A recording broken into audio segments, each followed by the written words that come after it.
Halo semuanya, selamat datang di sesi penjelasan kita kali ini.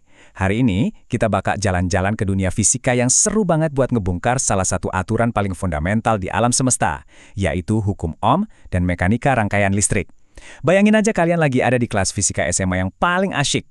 Kita nggak bakal cuma ngafalin rumus yang bikin ngantuk, tapi kita bakal memecahkan misteri gimana sih listrik itu benar-benar bekerja di dunia nyata. Jadi siapkan fokus kalian, yuk kita mulai. Biar terarah, ini peta jalan kita hari ini. Kita mulai dari mengenal hukum Ohm, lanjut ke hambatan dunia nyata pakai contoh setrika listrik, terus kita bedah rangkaian seri versus paralel, ngebongkar rahasia baterai soal GGL, dan terakhir, kita tutup dengan tantangan akhir rangkaian tertutup. Oke, kita masuk ke bagian pertama, mengenal hukum Ohm, rumus fundamental. Nah, ini dia segitiga ajaib yang ditemuin sama fisikawan George Simon Ohm.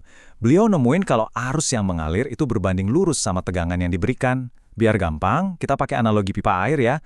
Bayangin kabel listrik itu kayak pipa. Tegangan atau voltase itu ibarat tekanan air dari pompa yang dorong airnya maju. Nah, arus itu seberapa banyak air yang benar-benar ngalir di dalam pipa. Terus hambatan, itu tuh ukuran seberapa sempit pipanya atau ibarat kerikil-kerikil di dalam pipa yang bikin airnya susah lewat. Hubungan ketiganya ini dirangkum dengan cantik banget dalam rumus V sama dengan I dikali R. Yang bikin konsep ini benar-benar menarik adalah realitas fisik dari hambatan itu sendiri. Hambatan ini bukan cuma konsep abstrak di atas kertas loh.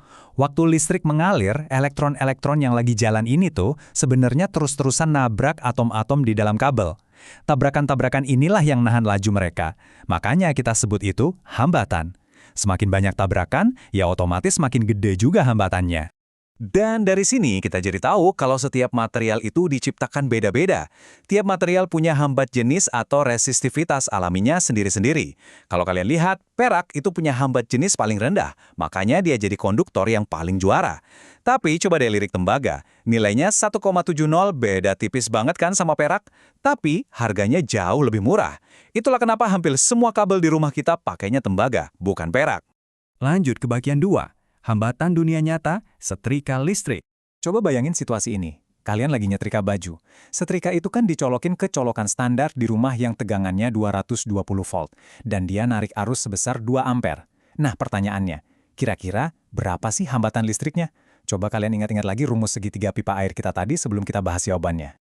Yuk, kita hitung bareng-bareng pakai hukum Ohm tadi, V sama dengan I dikali R. Berarti, kalau kita mau cari hambatan atau R, kita tinggal bagi aja tegangan alias V dengan arus alias I. Jadi, 220 volt dibagi dengan 2 ampere. Gampang banget kan? Yap, jawabannya adalah 110 ohm. Kalau tebakan kalian benar, keren banget. Jadi, setrika kalian itu nahan aliran elektron dengan hambatan sebesar 110 ohm, supaya dia bisa ngehasilin panas buat ngelicinin baju kalian. Fisika benar-benar ada di mana-mana kan? Sekarang kita masuk ke bagian 3, rangkaian seri versus paralel di dunia nyata. Pada dasarnya, ada 2 cara buat nyambungin komponen listrik, seri dan paralel. Di rangkaian seri, kalian nyambungin komponen itu persis kayak gerbong kereta, satu persatu secara berurutan. Arus yang lewat di setiap titik itu sama, tapi tegangannya kebagi-bagi. Hambatan totalnya tinggal jumlahin aja semuanya, gampang. Nah, kalau rangkaian paralel itu beda. Bayangin jalan tol yang punya banyak gerbang. Arusnya mencar ke berbagai cabang, tapi setiap cabang dapat tegangan penuh yang sama persis. Ngitung hambatan totalnya emang agak beda, karena pakai pecahan. Tapi efeknya bikin hambatan keseluruhan jadi jauh lebih kecil. Tentu aja, kalau di dunia nyata, misalnya di papan sirkuit komputer atau laptop kalian, kita nggak cuma pakai seri murni atau paralel murni. Kita gabungin keduanya jadi jaringan yang kompleks. Kadang ada rangkaian paralel di dalam sebuah blok seri. Kelihatan ribet banget ya? Tenang aja. Triknya adalah selesain dulu bagian paralelnya, baru dia dijumlahin sama bagian serinya. Dengan cara ini, kita bisa nyederhanain rangkaian sebesar apapun. Masuk ke bagian 4. Ini dia rahasia besarnya. GGL versus tegangan jepit. Disinilah kita bakal belajar bedanya ekspektasi sama realita. Gaya gerak listrik atau GGL itu ibarat janji manis dari pabriknya. Ini adalah tegangan waktu baterai lagi nganggur, alias rangkaian terbuka. Angka yang tercetak gede-gede di kemasan baterai, nah itu GGL. Tapi tegangan jepit itu adalah kenyataannya. Ini tegangan aktual yang benar-benar disalurin ke kabel waktu rangkaian udah disambung dan arus mulai ngalir. Dan tebak, tegangan jepit ini pasti selalu lebih kecil dari GGL-nya. Kok bisa lebih kecil? Nah, Karena setiap baterai di dunia ini itu punya yang namanya hambatan dalam, yang biasa disimbolin pakai huruf R kecil.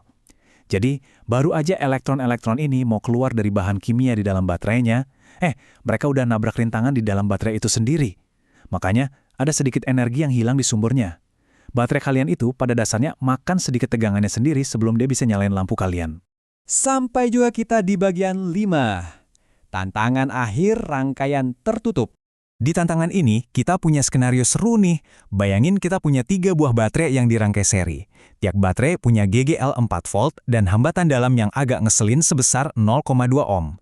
Terus, baterai-baterai ini disambungin ke sirkuit luar yang isinya kombinasi resistor seri dan paralel. Pertanyaannya, gimana caranya kita nyari tahu total arus yang ngalir dari rangkaian yang kelihatan ruwet ini? Gak usah panik ngelihatnya. Kita pecah dinding matematika ini jadi 3 langkah gampang. Langkah pertama, kita sederhanain dulu hambatan luarnya pakai aturan seri dan paralel tadi sampai sisa 1 angka aja. Langkah kedua, kita gabungin kekuatan baterainya dan hambatan dalamnya. Dan langkah ketiga, masukin semuanya ke dalam rumus hukum Ohm yang udah kita modifikasi. Yuk kita sikat, 3 baterai 4 volt yang di seri itu ngasih tegangan total yang lumayan gede, yaitu 12 volt. Tapi ingat, hambatan dalamnya juga ikut ke seri, jadi totalnya 0,6 ohm. Terus, misal setelah kita hitung bagian luar yang kombinasi seri dan paralel tadi, ternyata hasilnya persis 6 ohm. Jadi, berapa arus totalnya? Gampang banget, kita bagi total GGL yang 12 volt tadi dengan total hambatan gabungan, yaitu 6 ohm dari luar ditambah 0,6 ohm dari dalam baterai. Jadi, 12 dibagi 6,6. Cantik banget kan matematikanya kalau kita ikutin aturannya selangkah demi selangkah? Kalian nggak bakal salah deh.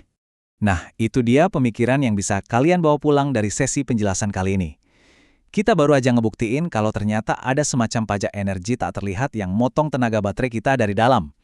Jadi, lain kali kalau HP kalian kerasa agak panas pas lagi dipakai, coba deh pikirin, betapa susahnya perjuangan para insinyur desain zaman sekarang buat ngakalin pajak tersembunyi ini supaya gadget kita bisa tahan dipakai seharian penuh. Sesuatu yang benar-benar patut direnungkan kan? Terima kasih banyak udah belajar bareng hari ini. Sampai jumpa di materi penjelasan kita selanjutnya, dan teruslah jadi pembelajar yang penuh semangat.